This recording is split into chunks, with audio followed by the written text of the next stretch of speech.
been a lot of questions and talk recently about recertification since our recertification guidance came out. So how do I recertify a project in LEED v4.1? I'm going to go ahead and take this one.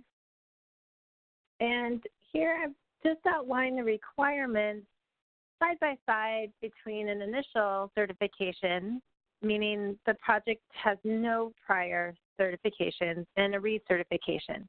Recertifications include projects previously certified under BD&C, ID&C, and O&M.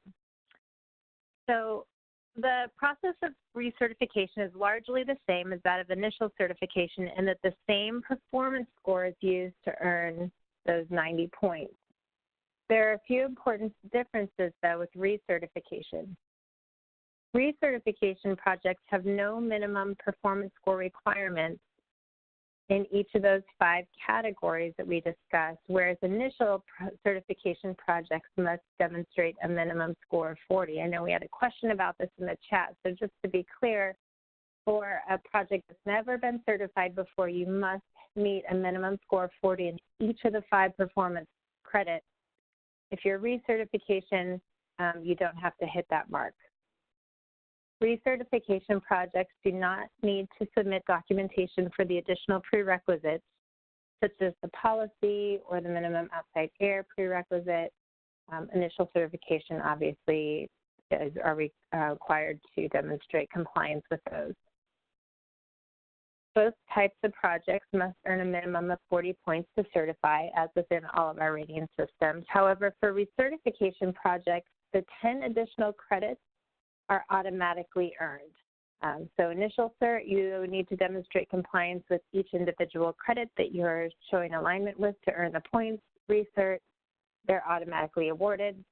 And for both types of projects, certification is valid for 3 years, and data must be maintained throughout certification. What that means is the score is updated based off of the last 365 days worth of data. So if you certified your project and walk away for 3 years and come back, you're going to have a score of 0.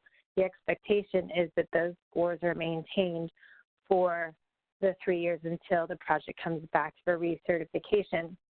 Now, once a project is certified, whether it's initial or recert, you do lock in that certification level for 3 years. So if you certify at gold, your certification will continue to show that it's at gold. However, in the project directory, there's a live score, especially if your project is not a confidential project, but there's a live score showing your current performance score. So even though it will say gold, if there's been a dip in your performance, that will also be reflected.